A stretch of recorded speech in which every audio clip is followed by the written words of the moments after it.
संत मिलन को जाइए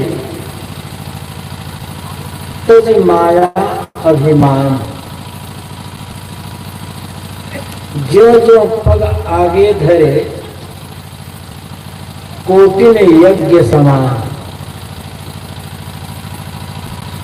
संतों से मिलने के लिए जाओ, एक आदेश है, लेकिन शर्त है कैसे जाना है? माया और अभिमान को छोड़कर। यदि माया और अभिमान को छोड़कर संतों से मिलने के लिए जाओगे तो जितने कदम रखोगे तुम्हारा हर कदम करोड़ों यज्ञ के बराबर होगा।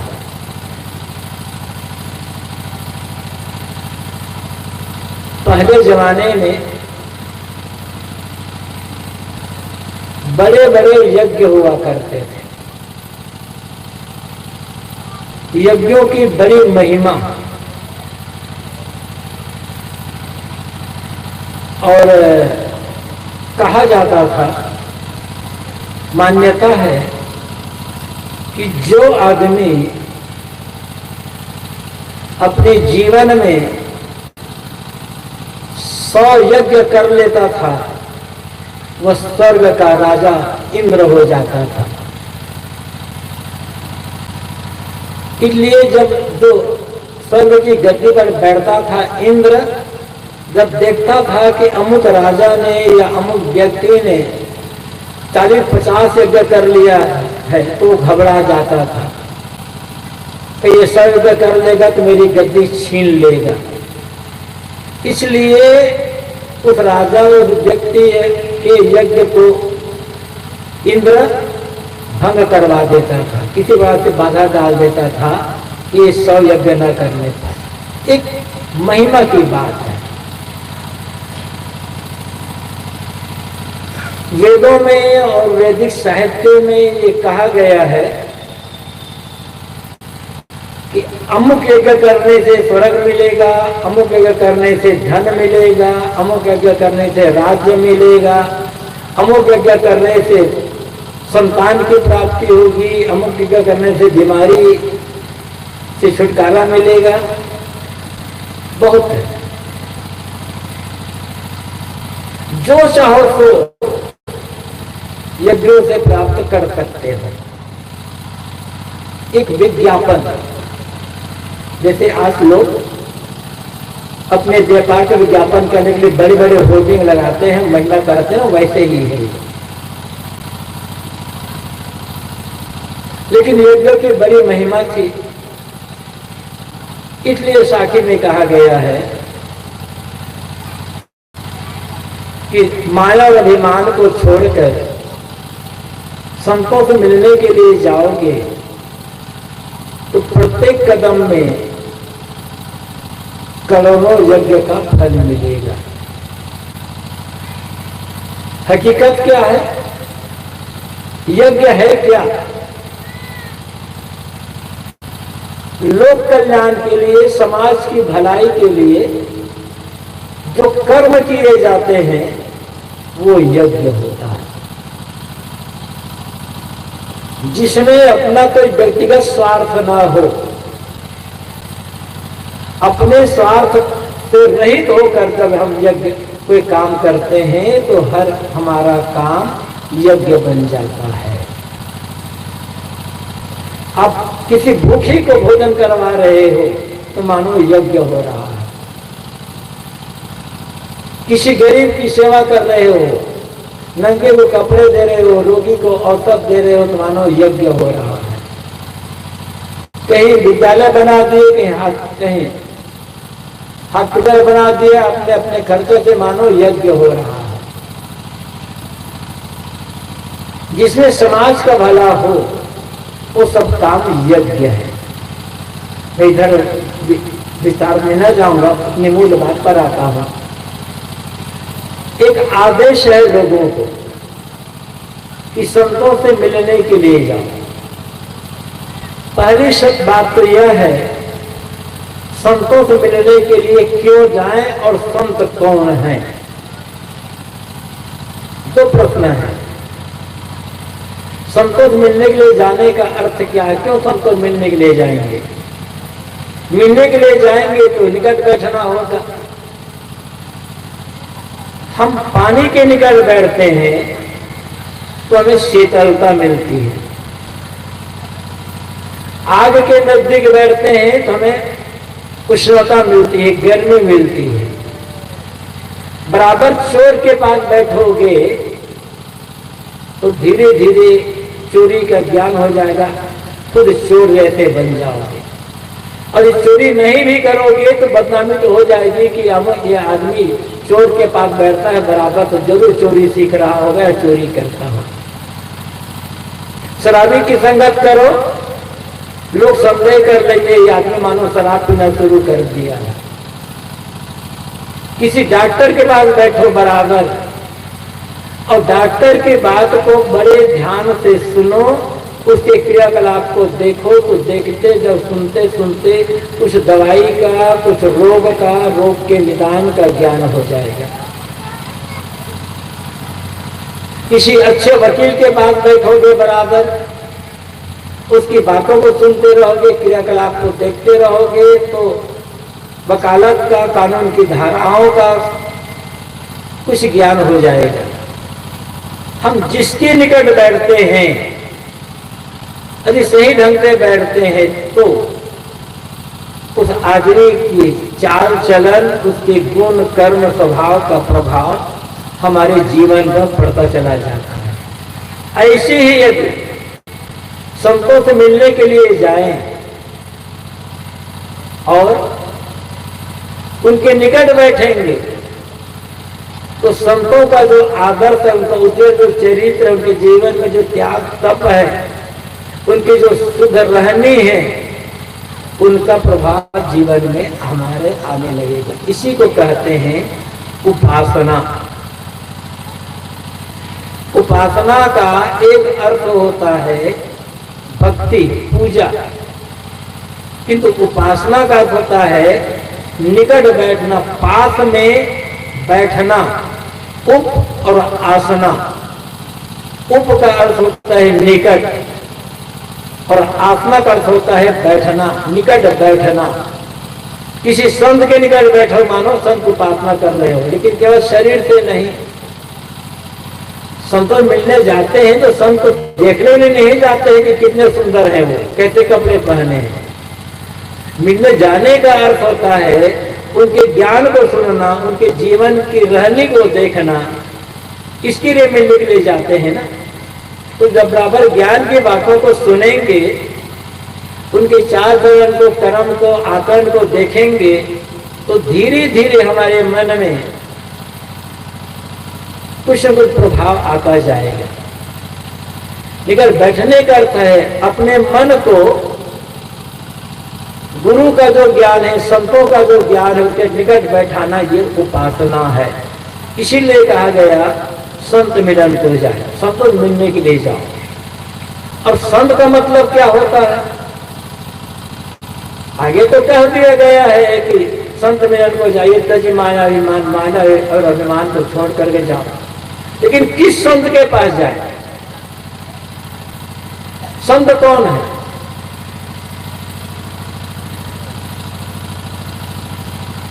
कबीर साहब की भाषा में तो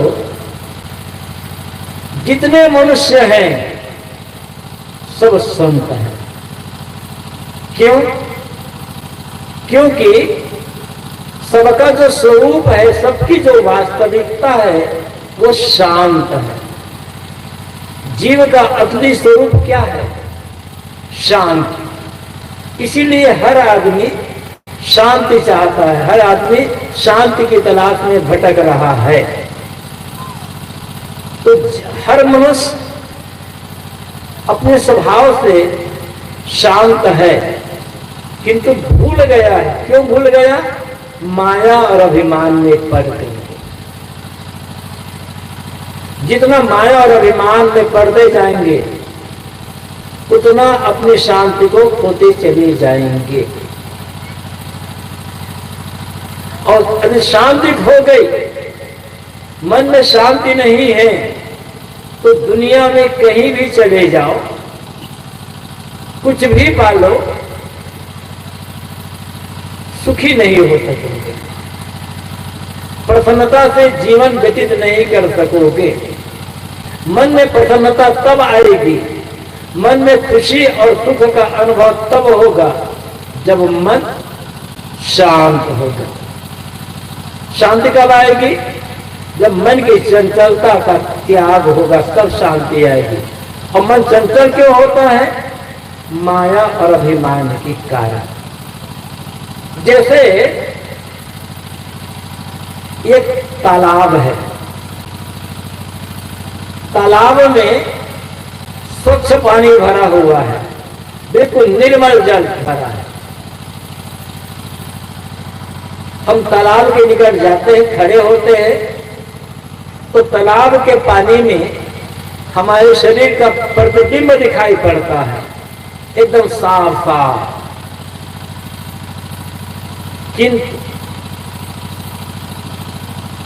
हवा चल रही है, और हवा चलने के कारण पानी में लहरें उठ रही है, पानी चंचल हो गया है।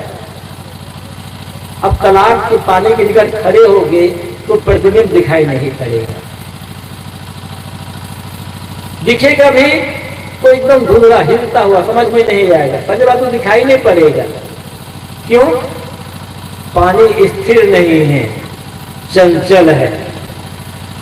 प्रतिबिंब कब दिखाई पड़ेगा? जब पानी स्थिर होगा। इसी प्रकार से माया और अभिमान के कारण हमारा मन चंचल हो गया है, इसलिए हम अशांत बन गए हैं। आदमी अशांत क्यों है? मन की चंचलता के कारण। और चंचलता क्यों है? माया और अभिमान के कारण।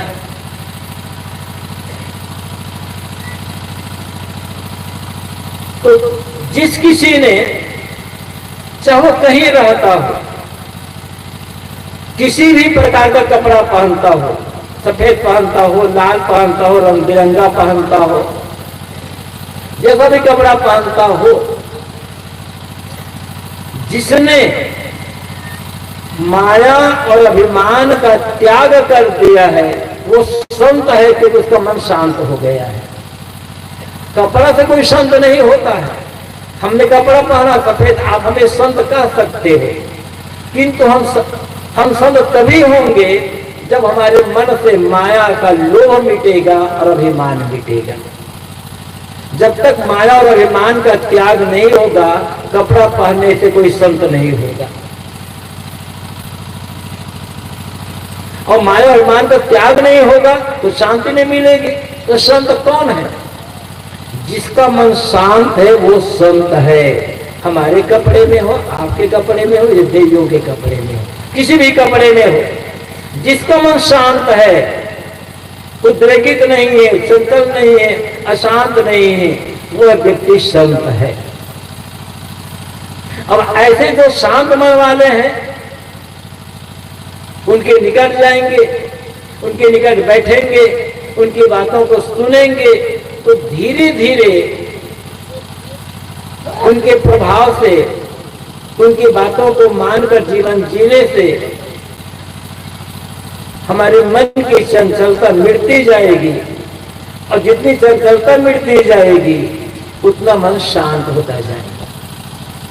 तो कबीर साहब की भाषा में जितने मनुष्य हैं, मूल रूप में सब संत हैं, क्योंकि सबका स्वभाव शांत है। पानी कहीं का भी हो, पानी मूल रूप में साफ, शुद्ध, निर्मल होता है। जमीन पर जब पानी पड़ता है और जमीन की गंदगी जब मिल जाती है, तो पानी अशुद्ध और मटमैला हो जाता है। जब वर्षा होती है, तो पहली वर्षा होती है तो आकाश में जो धूल है तो वर्षा के बूंद के साथ आ जाती है, वो पानी शुद्ध नहीं रहेगा उसमें।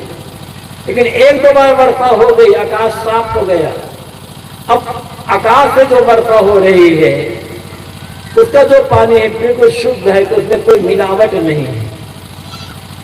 भूमि परत ढा भर पानी, गोस्वामी जी ने कहा है, पानी जब जमीन पर पड़ा और जमीन की गंदगी पानी में मिली, पानी गंदा हो गया। जब तक पानी जमीन में नहीं पाया तब तक बिल्कुल शुद्ध है, और जमीन पर जैसे ही पानी पड़ा वो शुद्ध नहीं रह जाता है, तो उसमें धूल मिल गई, मिट्टी मिल गई, गंदगी मिल गई। इसी प्रकार हर आदमी मूल रूप में शुद्ध होता है, किंतु जब शरीर मिला, शरीर में आया और दुनिया की हवा लगी, लोभ बढ़ा, लालच बढ़ा, बस शुद्धता गायब होती चली गई, निर्मलता गायब होती चली गई और मन अशांत चंचल होता चला गया। इसी मन की जो चंचलता है, इस चंचलता को मिटा करके शांति पाने के लिए और प्रसन्नता से जीवन जीने के लिए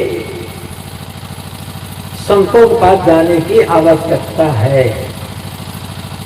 यदि आप संतों के पास इसलिए जा रहे हो कि संत हमें आशीर्वाद दे देंगे तो मुकदमा में हमें विजय मिल जाएगी, संत आशीर्वाद दे देंगे तो बच्चा पैदा हो जाएगा, संत आशीर्वाद दे देंगे तो परीक्षा में हम पास हो जाएगा, 6 नंबर आ जाएगा, संत आशीर्वाद दे देंगे तो हमारी नौकरी लग जाएगी, संत आशीर्वाद दे देंगे तो हमारा व्यापार में मुनाफा में हो जाएगा, तो आप धोखे में हो। और जो संत ऐसा कहते हैं, जाओ तुम्हारा ये हो जाएगा, तुम्हारा वो हो जाएगा, वो संत आपको धोखा दे रहा है। आप भी धोखे में हो और संत भी धोखा देने लगे, क्योंकि आप धोखे के लिए जा रहे हो, तो धोखा देने वाले मिलेंगे आपको। संतों पास आशीर्वाद लेने के लिए नहीं, उनका आशीर्वाद अपने आप मिल जाता है। अच्छे कर्म करो, विवेक से विचार से चलो, सेवा करो, भक्ति करो, आशीर्वाद अपने आप मिलता। आशीर्वाद मांगना नहीं पड़ता है, मांगने से आपको भीख मिलेगी, आशीर्वाद नहीं मिलेगा। किसी गरीब की सेवा करके देखो, किसी 2 दिन से भूखा आदमी है तो 2 दिन भूखे आदमी को भोजन खिला करके देखो, वो जबान से भले आशीर्वाद न दे, उसका मन आशीर्वाद देगा, अपने आप, मांगना नहीं पड़ेगा आपको। एक योग्यता अर्जित करने की आवश्यकता होती है। लेकिन दुनिया के लोग कमजोर हैं, शरीर से भले बलवान हो, लेकिन मन से कमजोर हैं। और मन की कमजोरी का कारण क्या है? माया और अभिमान। एक बात और कहते हैं, यहां कहा गया है, संत मिलन को जाइए तजी माया अभिमान। संतों से मिलने के लिए जाओ माया अभिमान को छोड़कर, विनम्र होकर। तो संत कौन? जिसने माया और अभिमान का त्याग कर दिया है, वो संत है। पहली बात तो मैंने ये कही थी कि जिसका मन शांत है वो संत है। दूसरी बात यह है, जिसने माया और अभिमान का त्याग कर दिया है वो संत है। हम उसे पहचान पाए या ना पहचान पाए, वो बात अलग होती है। अब वो माया क्या है ये समझना होगा। अभिमान तो सब जानते हैं, माया क्या है? कौन सी चीज माया है? दुनिया की कोई भी चीज माया नहीं है। यदि ये कहा जाए कि रुपया पैसे माया है, तो रुपया पैसे का प्रयोग तो साधु महात्मा लोग भी करते, तो माया तो भी मुक्त नहीं हो गए। जमीन माया है, मकान माया है, तो महात्मा लोग भी तो आश्रम में रहते हैं, जमीनी में तो रहते हैं, आकाश में बड़े उड़ गए हैं। कोई चीज माया नहीं है, माया है लोभ। चाहे पैसे का लोभ हो, जमीन का लोभ हो, गद्दी का लोभ हो, प्रतिष्ठा का लोभ हो, मान सम्मान का लोभ हो, खाने पीने का लोभ हो, किसी भी प्रकार का लोभ है मन में, ये लोभ माया है। मन का जो मोह है यह माया है। कहना चाहिए हमारे मन के जो विकार है उसको कुछ भी कहो, ईर्षा है, द्वेष है, घृणा है, बैर है, विरोध है, लोभ है, लालच है, अहंकार है, स्वार्थ है, ये सब माया है। माया तो ये बाहर नहीं बैठी,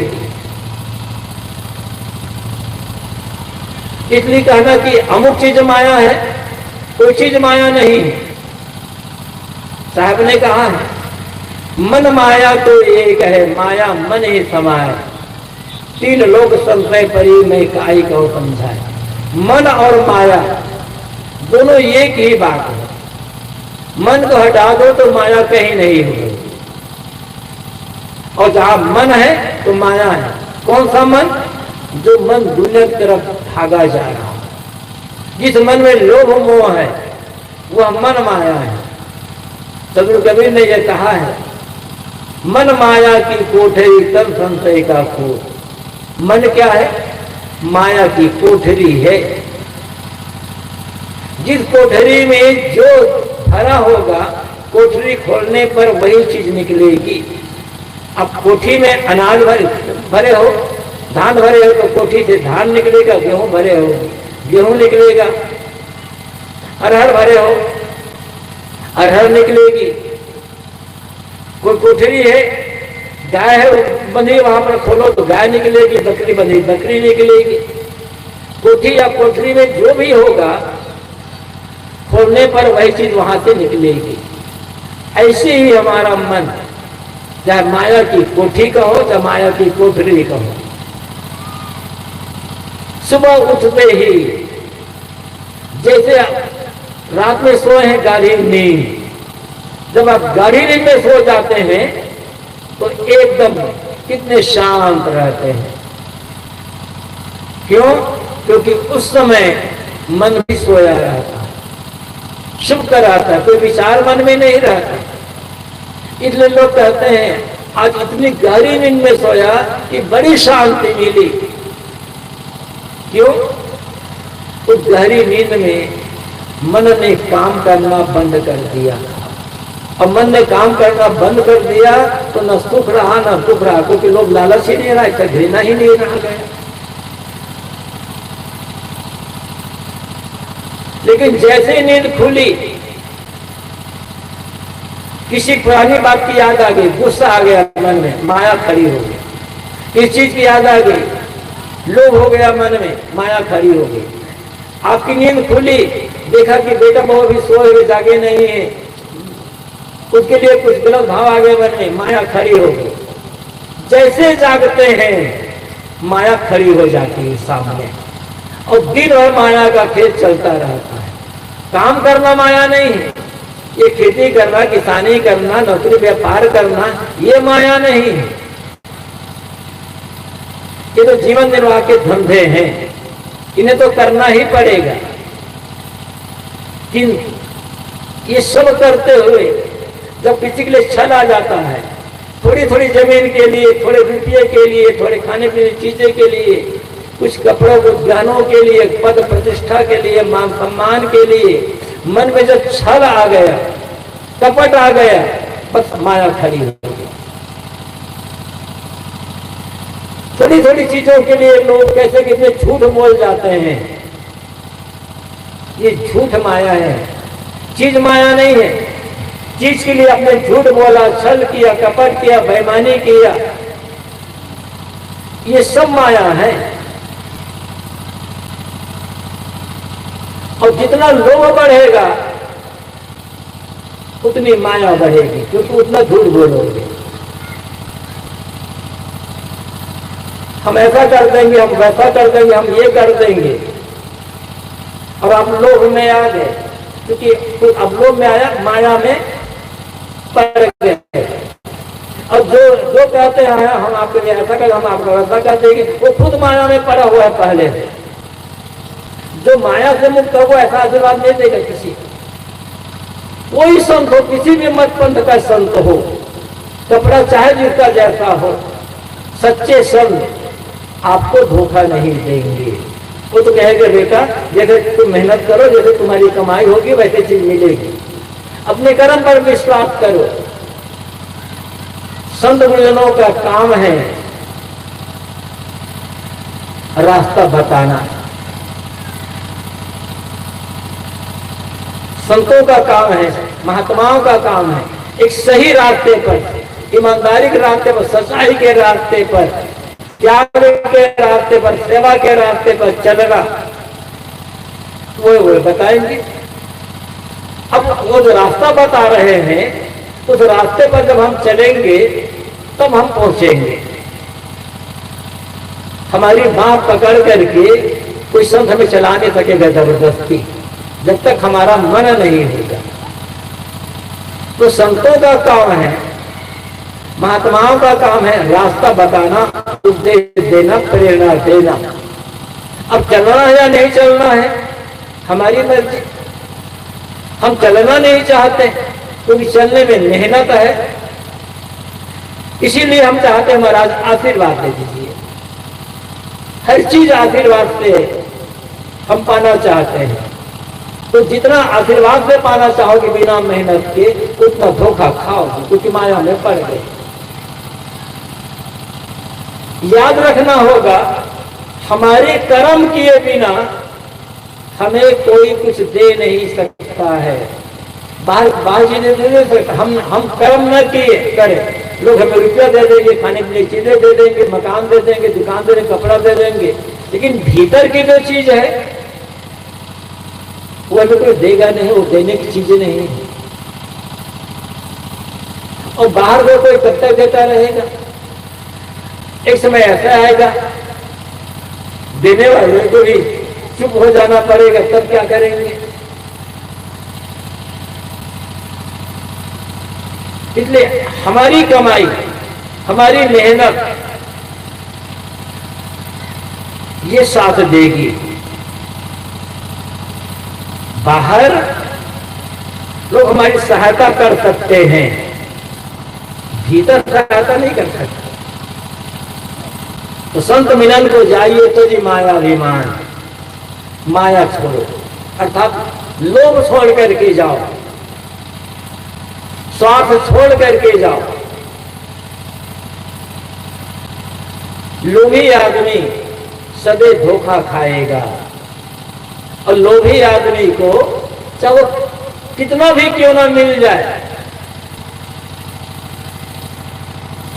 लगेगा कि कम है। लोभी आदमी का मन कभी संतुष्ट नहीं हो सकता। इसलिए सदगुरु कबीर ने बीजक में भी कहा है, लोभे जन्म गंवाया पापे खाया पुण्य। लोभ में पड़कर आदमी ने जीवन गंवा दिया। ये लोभ ऐसा पाप है कि सारे पुण्य को खा जाता है। लोभी आदमी चाहे वो पैसे का लोभी हो, जमीन का लोभी हो, मकान का लोभी हो, खाने पीने का लोभी हो, गद्दी महंती का लोभी हो, लोभी आदमी सदैव कमजोर होता है। उसका मन सदैव जलता रहता, जलता रह जाता है। लोभ से काम नहीं बनेगा, मेहनत से काम बनता है, पुरुषार्थ से काम बनता है। हर आदमी साथ उसका भाग्य है, उसका पुरुषार्थ है। इसलिए लोभ में ना पड़े। बड़े से बड़े तक एक भी चीज को याद रखना होगा, जो आदमी बहुत टिंग मारता है मैं तुम्हारे लिए ऐसा करूंगा, तुम्हारे लिए ऐसा कर, तुम्हारे ऐसा, उस आदमी पर कभी विश्वास मत करना। और जो आदमी करेगा वो ज्यादा कहेगा नहीं। थोथा जाना बाजी घाना कहा जाता है। जो कुछ नहीं करेगा वो बहुत बोलेगा, बहुत बोलेगा। नेता लोग आते हैं ना चुनाव समय, हम ये कर देंगे, हम वो कर देंगे, वो कर देंगे। क्या क्या करते मालूम है आप लोगों को? चुनाव समय आता है तो नेता लोग आते हैं, हम ये करते हैं, हम करते हैं। ऐसा लगता है कि 6 महीने के भीतर भीतर धरती स्वर्ग से भी बेहतर हो जाएगी। इतना असर, इतना असर लगता है उनके पास खजाना करा है, कुबेर का खजाना मिल गया है। इतना कर रहे चुनाव जीतते ही कि क्या पूछना, और जीत गए तब आपके गांव में छापने के लिए आएंगे। एक बात और आपको सुनना है, चुनाव आने वाला है, अप्रैल में भी चुनाव होना है लोकसभा का। अब जिस पार्टी को वोट देना चाहे उस पार्टी को वोट दो, मुझे इससे मतलब नहीं कि आप किस पार्टी को मानते हैं। लेकिन मेरा निवेदन है आप लोगों से कि पैसा लेकर, कपड़ा लेकर, जो जो आपको पैसा देता है, कपड़ा देता है, शराब देता है, मुर्गा देता है, उसको कभी वोट मत देना। और नेता लोग जब आए, हम ये कर दें वो कर देंगे, उनसे ये कहना अब क्या करोगे नहीं करोगे हमें ये नहीं कहते।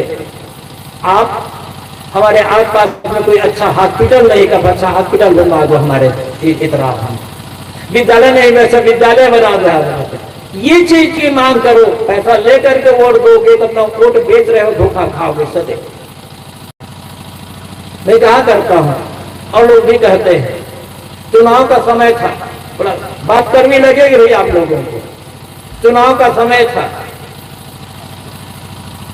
एक नेता प्रचार में निकले, जैसे गांव वैसे गांव के बाहर एक मकान के बाहर एक बूढ़ा व्यक्ति बैठा था, 70-75 साल का। नेता आए, उस बूढ़े व्यक्ति को प्रणाम किए पैर छूकर कि बाबा मुझे वोट देना, ये 1000 रुपया रख लो और मुझे ही वोट देना। वो बूढ़ा व्यक्ति बड़ा चतुर था, होशियार, दिखा नहीं। क्या बेटा 1000 रुपये तुम दे रहे हो, ये तो खुद में खत्म हो जाएगा। मैं बूढ़ा आदमी हूं, मेरे पास कोई है नहीं, पीछे बेटा है, अकेला हूं मैं, ये 1000 रुपये कब तक मेरा काम करेगा। ऐसा करो, मुझे एक छोटा मोटा गधा खरीद करके दे दो, ताकि गधा को किराए पर दे दूंगा, गधा माल होता रहेगा, मुझे पैसा मिल जाएगा, मेरा जीवन चल जाएगा। नेता बाजार गया, जहां गधे बिकते थे, गधों का बाजार था, वहां गया तो देखा कि कोई भी गधा, छोटा सा छोटा गधा, बूढ़ा गधा भी 5-7 हजार से कम में मिल नहीं रहा था। आया कि बाबा 1000 रुपये में तो कोई गधा नहीं बिक रहा है, सारे गधे, बूढ़ा गधा भी 5000 से कम, 7,000 से कम तो था नहीं, इसलिए बाबा मैं गधा नहीं खरीद सका, 1000 रुपये रख लो। तो उस बूढ़े बाबा ने कहा बेटा जब 1000 रुपये में गधा नहीं मिल सकता तो बिकता है, तो मैं कैसे बिक सकता हूँ 1000 रुपये में, आप लोग गधा बन जाते हो 1000 रुपये में बिक करके।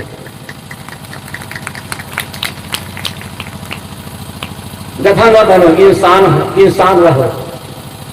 पार्टी जिसको देना वोट दो, लेकिन पैसे से अपना वोट कभी मत बेचना। यदि देश बचाना है तब।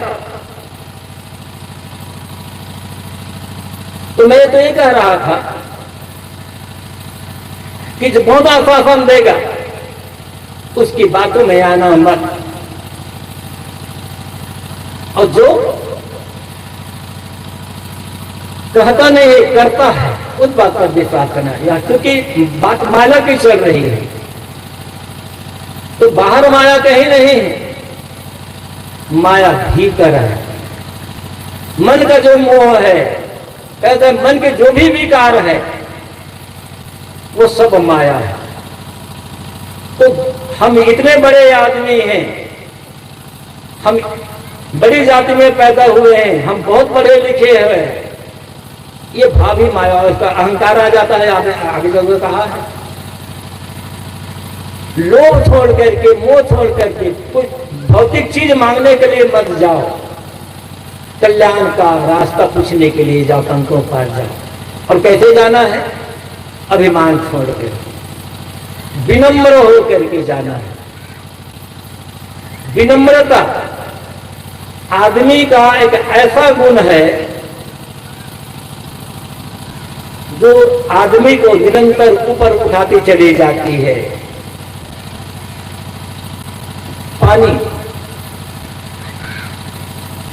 पानी आप देखते हैं नीचे से चला जाता है पानी, एकदम गंदी जगह में पानी चला जाता है, नीचे पानी ऊपर नहीं ठहरता है।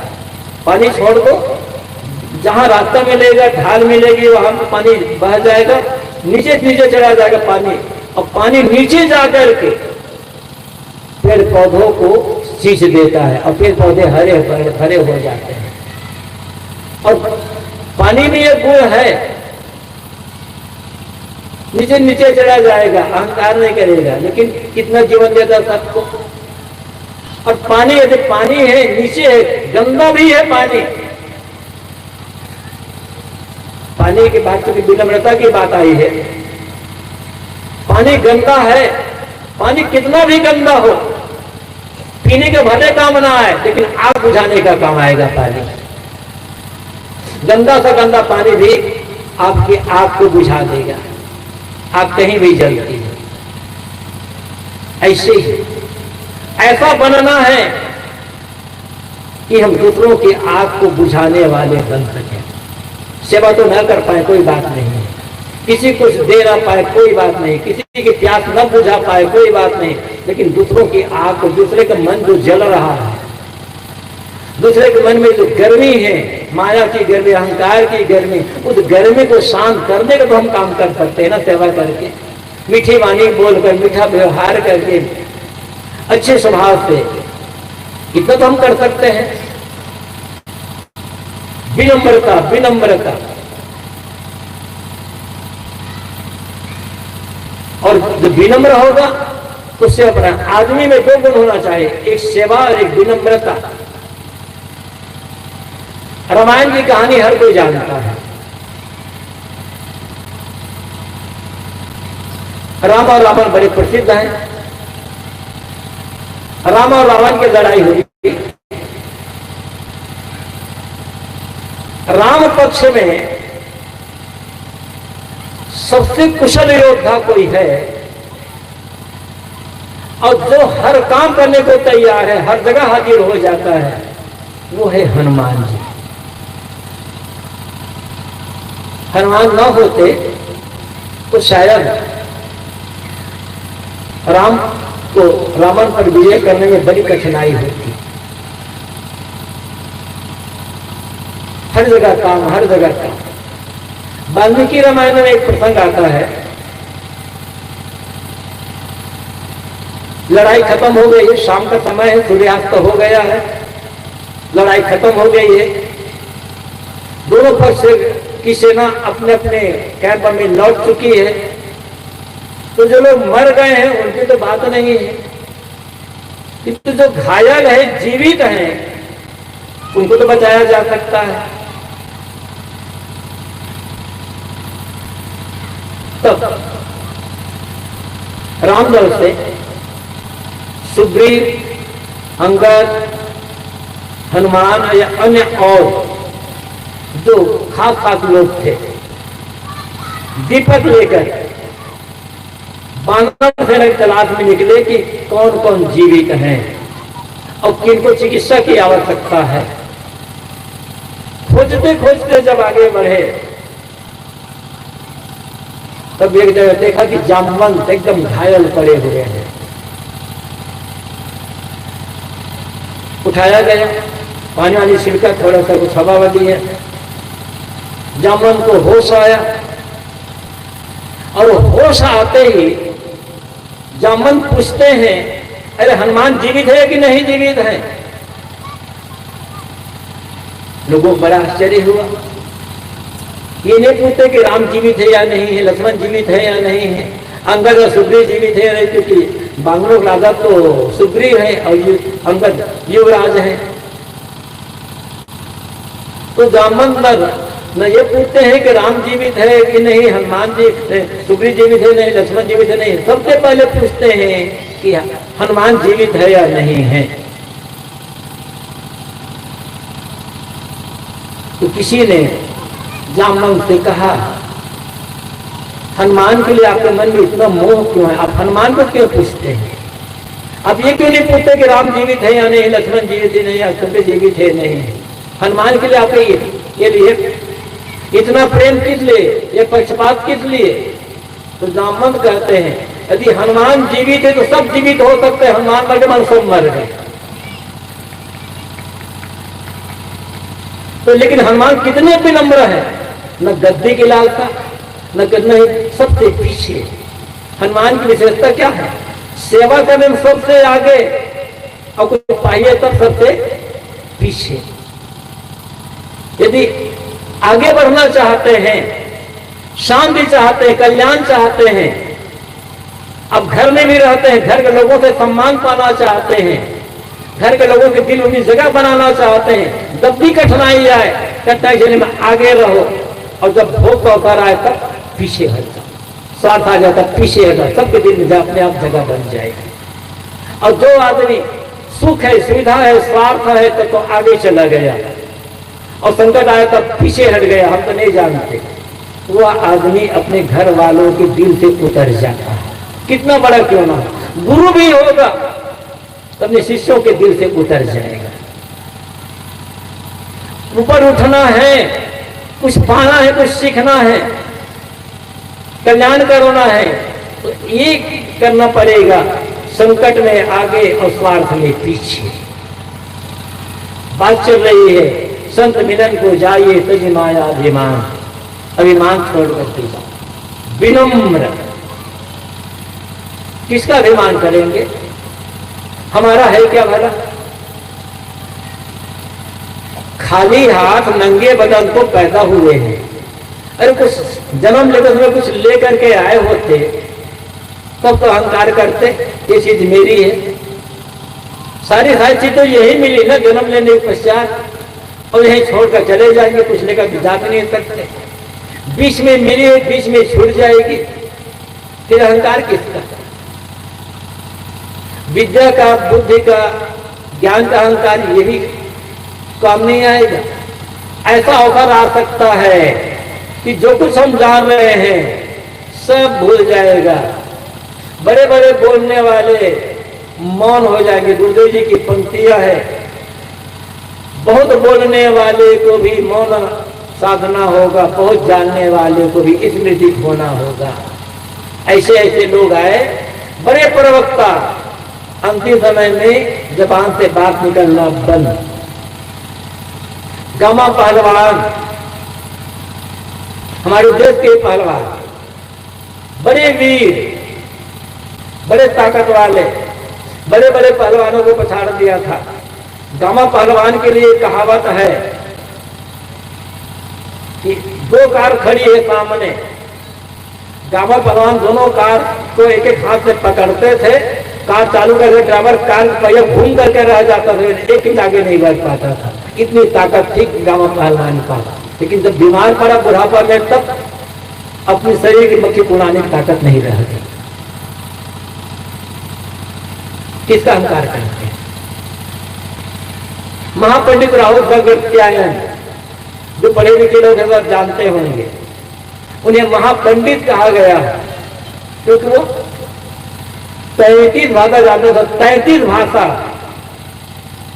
भाषा का जानकार था। उसने सभी भाषा में लिख सकता था, बोल सकता था, पढ़ सकता था।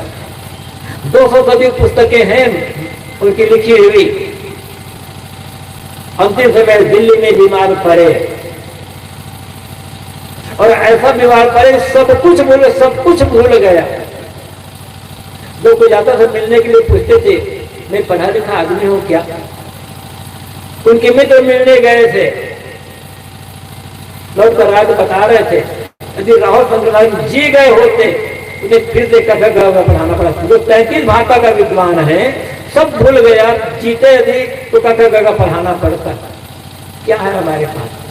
रावण जैसा बलवान चला गया, विद्वान, महाविद्वान रावण, चारों वेदों का प्रकांड पंडित, वेद विद्या रत्नाता कहा गया वाल्मीकि रामायण में। इतना बलवान, इतना धर्मान, क्या रह गया अंतिम में? ये तो उदाहरण है बड़े लोग। हमारा देश जब से आजाद हुआ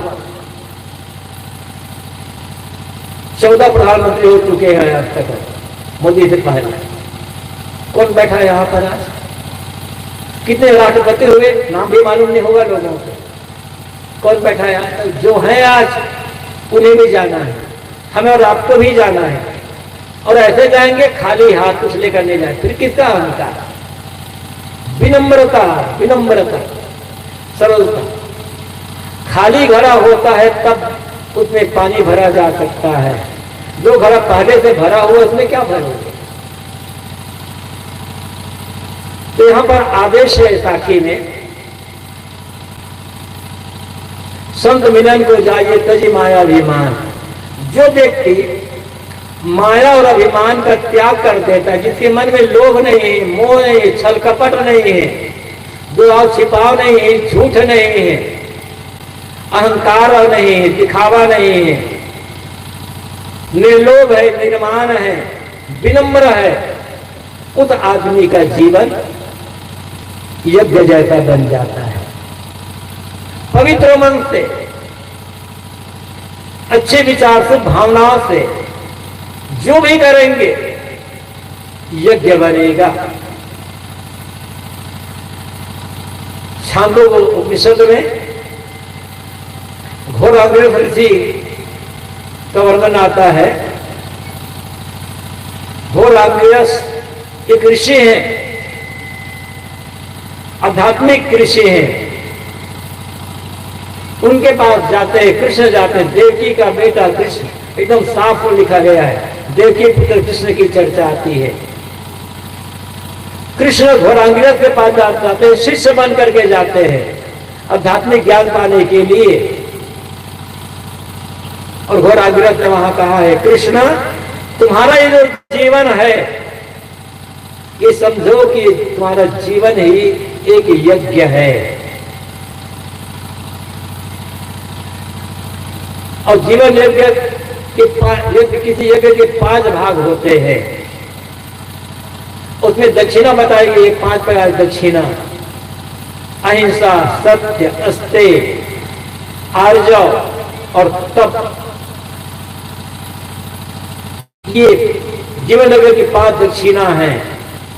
जिसके जीवन में हिंसा का त्याग है, जिसके जीवन में सत्यता का व्यवहार है, जो बाहर भीतर से सरल है, जो धर्म के मार्ग में लोगों सेवा में कष्ट सहन कर लेता है, उस आदमी का जीवन यज्ञ बन जाता है। ये बाहर जो यज्ञ करते हैं स्वाहा स्वाहा, एक प्रकार का कर्म कांड है। कोई करता है अच्छी बात, लेकिन केवल यज्ञ करने से कैसे लाभ मिल जाएगा, कुछ लाभ नहीं होने वाला है। अब घी में फूक करके भले देख लो, ये घी और मेवा आग में फूकने की आवश्यकता नहीं है, किसी की भूख की ज्वाला दूर करने के लिए इसका प्रयोग करना चाहिए। तो बाहर यज्ञ कोई करता है, उसकी भावना है, हम उसे मना नहीं कर सकते, मना करने की आवश्यकता भी नहीं है। लेकिन यज्ञ का मतलब बहुत दिखावा करना और जीवन में कोई परिवर्तन ना ला पाना, क्या फायदा है। यज्ञ करते हैं ना, एक कुंड बना लेते हैं, समिधा जलती है, उसमें आग जलती है, तो फिर पुरोहित पंडित मंत्र पढ़ना चला जाता है और फिर घी से या किसी से आहुति देता है उसमें और कहता है स्वाहा, और धीरे धीरे सब कुछ स्वाहा हो जाता है। कि स्वाहा का मतलब क्या है? स्वाहा स्वाहा तो कहते हैं, स्वाहा का मतलब समझ नहीं पाते। स्वाहा, स्वा के 2 अर्थ होते हैं। एक स्वा का अर्थ होता है स्वार्थ, और स्वा का अर्थ होता है अहंकार। ज्ञान की आग में, सेवा और भक्ति की आग में अहंकार और स्वार्थ का हवन करो, जीवन यज्ञ बन जाएगा।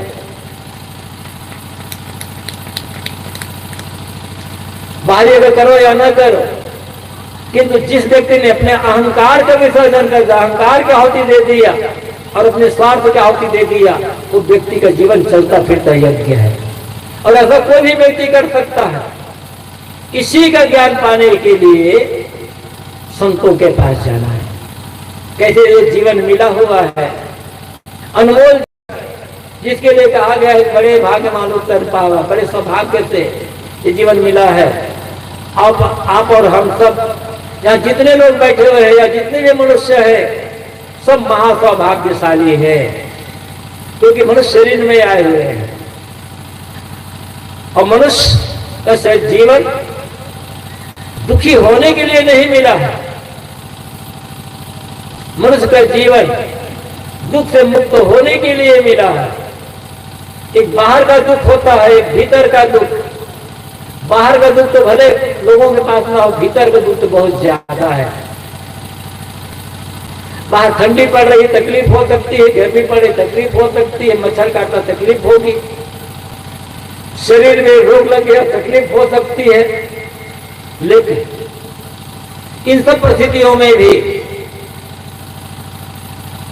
हमारा मन दुखी न हो, मन का दुख मिटना चाहिए। शरीर की जो तकलीफ है, इस तकलीफ हम बच नहीं सकते। कितना बड़ा साधु महात्मा क्यों ना हो, ठंडी पड़ेगी तो उसे भी ठंडी लगेगी, गर्मी पड़ेगी तो उसे शरीर से पसीना आएगा। कितना बड़ा वैराग्य से वैराग्यवान क्यों ना हो, मच्छर उसे भी काटेगा। थोड़े पता ये साधु नहीं काटूंगा, मच्छर तो किसी भी काट सकता है। तो शरीर में तो तकलीफ आ सकती है, इससे हम बचने को उपाय कर सकते हैं, लेकिन पूरा का पूरा नहीं बच सकते, सहन करना पड़ेगा। पूरा का पूरा हम बच सकते हैं मन के दुख से। और मन का दुख कब मिटेगा? जब हमारा जीवन यज्ञ बन जाएगा। मैंने कहा जीवन यज्ञ बनाने का मतलब है अपने स्वार्थ और अहंकार का हवन कर देना, स्वार्थ अहंकार की आहुति दे देना। ये आहुति कैसे दी जाएगी? इसका ज्ञान पाने के लिए संत के पास जाना होगा, लेकिन शर्त रख दिया गया है, तज माया अभिमान। माया लोभी बन करके मत जाओ। इस संत के पास जाएंगे, संत के बड़े बड़े लोगों से परिचय है, मंत्री से परिचय, मुख्यमंत्री से परिचय है, लोग संत के पास जाएंगे तो हमारी बेटी की नौकरी लगवा देगा, कुछ कर देगा। तब लोग में पड़ोगे घाटा, फिर क्योंकि माया लेकर भी जा रहे हैं। पहले से मन में भरा हुआ है, अहंकार भरा हुआ है, तो पाओगे क्या कुछ? ये चीजें तो कम बढ़ती ज्यादा सब बात है ही। मेहनत करे, उसके लिए मेहनत करे, योग्यता हासिल करे, चीजें मिलती चली जाएगी। जीवन सुंदर कैसा बने, आवश्यकता इसकी। हर चीज को सुंदर बनाते हैं, हर चीज सुंदर बनाते हैं, मकान सुंदर बनाते हैं, गाड़ी सुंदर खरीदते हैं, कपड़े सुंदर बनाते हैं, पता नहीं किस चीज को सुंदर बनाते हैं, जीवन सुंदर नहीं बना पाते। और जीवन सुंदर अच्छा कपड़ा महंगे कपड़े पहनने से, गहने पहनने से, चेहरे में पाउडर लगाने, तेल लगाने से, बाल समाने से नहीं बनेगा। साहब ने कहा है ना, सकलो दुर्मति दूर करो, अच्छा जन्म बनाओ, सारी दुर्बुद्धि को दूर कर दो और जन्म को अच्छा बनाओ। जन्म अच्छा कैसे बनेगा? अच्छे कर्मों से, अच्छे व्यवहार से, अच्छे आचरण, अच्छे कर्म से, और सबसे बड़ी बात अच्छा मन से। मन अच्छा होगा तो जीवन अच्छा हो जाएगा, क्योंकि मन अच्छा होगा तो विचार सुंदर होंगे, अच्छे होंगे। मन अच्छा होगा तो चिंतन अच्छा होगा, और जिस आदमी का चिंतन, उस आदमी का कर्म भी सुंदर होगा, उस कर्म सुंदर होगा तब उस आदमी का जीवन सुंदर हो जाएगा। और जिसने जीवन सुंदर बना लिया, मानो सौभाग्य उसी व्यक्ति को मिला, असली सौभाग्य। एक सौभाग्य तो है कि हमें मानव जीवन मिला, किंतु क्या हम जीवन सुंदर बना रहे हैं? बाहर हम दौड़ रहे, बाहर तो हम दौड़ रहे हैं, बाहर दौड़ते दौड़ते हर चीज को सुंदर बनाते बनाते भूल गए कि अपने जीवन को भी सुंदर बनाना है। और चीज सुंदर बनाओ या न बनाओ, मकान सुंदर बनाओगे, जितना सुंदर बनाओगे उतना पैसा लगेगा। सुंदर गाड़ी खरीदोगे उतना पैसा लगेगा, सुंदर गहने बनाओगे पैसा लगेगा, किंतु जीवन सुंदर बनाने में पैसा बिल्कुल नहीं लगेगा। बिना पैसे के साधु गृहस्थ स्त्री पुरुष हर आदमी अपने जीवन सुंदर बना सकता है। अंतिम में दो बात मैं आपसे कहूंगा, जीवन सुंदर बनाना है, बाहर भी और भीतर भी, तो दो बातों पर ध्यान देना है। सबसे घर में बाहर पड़ोसी से, रिश्तेदारों से, छोटे से बड़ों से, सबसे अच्छी बातें बोलना शुरू करें। मीठी वाणी, मधुर वाणी बोलना शुरू करें। ये बाहर सुंदर बन जाएगा, परिवार सुंदर बन जाएगा, रिश्ते सुंदर बन जाएंगे। और भीतर अच्छे विचार सोचना शुरू करें। जितना अच्छे विचार मन में लाओगे उतना मन सुंदर बनेगा और जीवन सुंदर बनेगा। और अच्छी बात बोलने में, मीठी बात बोलने में और अच्छे विचार करने में पैसा एक भी नहीं लगने वाला है। कोई शिकायत नहीं कर सकते कि साहब आप कह रहे हो मीठी बात तो बोलो, लेकिन हम इसमें ऐसे बहुत खर्चा आएगा, हम कहाँ मीठी बोल सकते हैं, हम तो गरीब आदमी हैं। दुनिया में इतना गरीब कोई आदमी नहीं है जो मीठी वाणी बोल नहीं सकता और अच्छी बातें सोच नहीं सकता। और जो आदमी अच्छी बातें नहीं बोल सकता, अच्छे विचार कर नहीं सकता, उससे बड़ा अभागा और दरिद्र दुनिया में और दूसरा कोई है नहीं। वो महाभागा आदमी है, क्योंकि जिसमें कोई खर्चा ही नहीं है, मेहनत ही नहीं है, वो भी नहीं कर पा रहा है। और दुनिया में इतना धनवान कोई आदमी नहीं है और हुआ है ना होगा कि जो कह सके अब मेरा भाई सुंदर थक गया, अब मुझे मीठी वाणी की आवश्यकता नहीं है। इतना धनवान कोई नहीं हुआ है, होगा भी नहीं। इतना गरीब कोई नहीं है जो मीठा बोल ना सके, इतना धनवान कोई नहीं है जो कहे मुझे मीठी वाणी की आवश्यकता नहीं है। जीवन सुंदर बन जाएगा ना। और जो यदि जीवन सुंदर नहीं बना पाए तो मानव जीवन पाकर के किए क्या फिर? सत्संग क्यों किए, भक्ति क्यों किए, पूजा क्यों की, किसी गुरु पास क्यों गए? तो और चीज सुंदर बना पाए या ना बना पाए, जो चीज सुंदर हम बना सकते हैं मीठी वाणी और सुंदर विचार, ये तो शुरू कर दे। घर में स्वर्ग आ जाएगा, भीतर स्वर्ग। जितनी मीठी वाणी बोलोगे व्यवहार मजबूत हो जाएगा, रिश्ते मजबूत होते जाएंगे, प्रेम बढ़ता चला जाएगा। और जितने अच्छी बात, सुंदर विचार बनने करोगे उतना मन समर्थता चला जाएगा। बाहर भी बढ़िया, भीतर बढ़िया, जीवन यज्ञ बन जाएगा। बाहर यज्ञ की आवश्यकता नहीं हो। यही बात सीखने के लिए संतों के पास जाने की आवश्यकता है। तो कहा गया है संत मिलन को जाइए तज माया अभिमान, जो जो पग आगे धरे कोटि यज्ञ समान। संतों से मिलने के लिए जाओ, माया का छल कपट छोड़ करके जाओ। भीतर बाहर एक ईमानदार, माया मतलब बेईमानी, भीतर कुछ बाहर कुछ, ईमानदार बन करके जाओ, बाहर भीतर ये निश्चल और विनम्र बन करके जाओ।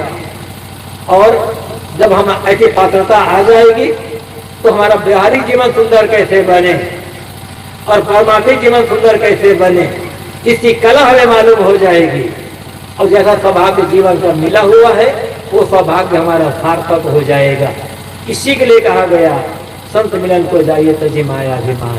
संतों के निकट हम जाए, शांत होने की कला सीखें, कैसे सुंदर प्रेम से जीने की मीठी बात बोलने की कला सीखें, और कैसे मन के जो विकार है इन्हें दूर करके, सारे अहंकार दूर करके मन सुंदर बनाने की कला सीखेंगे तो सत्संग करना, भक्ति करना सार्थक हो जाएगा। इसी प्रेरणा लेने के लिए सत्संग का आयोजन होता है। हम सबको चाहिए अपने जीवन सुंदर बनाने के संतों के पास जाएं और कला सीख करके जीवन को सार्थक बनाएं। आपका बहुत बहुत धन्यवाद। अपनी वाणी को यहीं पर बोलिए।